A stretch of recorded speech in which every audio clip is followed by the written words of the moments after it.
your best offering. Mary, who anointed Jesus' feet with 1/2 liter of expensive perfume, was a woman of courage and faith. Despite what others may have thought about her, she did the unimaginable as an act of worship. Jesus, who raised her brother from the dead, the Messiah, was in her presence. This was a dinner in Jesus' honor, and she found her own way to give the Lord something that cost her.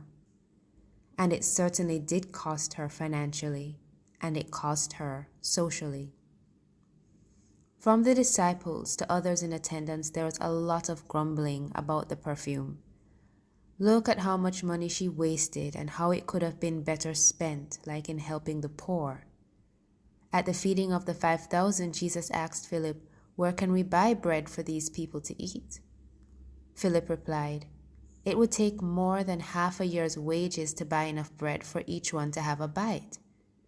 This perfume was worth 1 year's wages. Mary had to have weighed the cost of worshiping the Lord in public and in this way. What would people think? What would they say? Maybe even, will the Lord be happy with what I'm about to do? We don't know, but we can imagine, because many of the choices we make include considering what others will think. But Mary feared the Lord and not people, and her reward was a heavenly measure, one that would confound and break our analytics tools. What she gained and the impact of her life was before and will continue beyond our lifespans. Wherever Jesus is preached, Mary's name and actions will accompany. The time was drawing close to Jesus' death, and Mary gave her Lord the best gift to send him off to fulfill his purpose in the earth. She filled the air with the fragrance of sacrifice, mirroring the kind of sacrifice Jesus would make for us.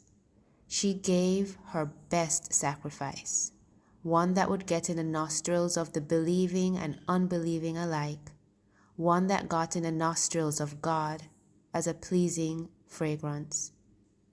Her concern was not who would accept her testimony, but that all of whom she had influence over would know that the one who is worthy was in their midst and must be honored with the best of gifts, her life.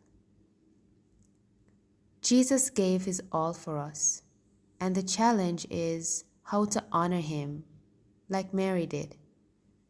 In what ways can we let go of how we're trying to save our lives, for example, in our financial and social capital?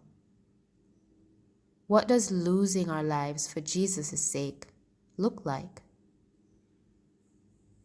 Jesus promises that whoever loses their life for his sake will find it.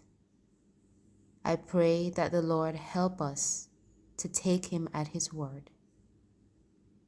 Amen.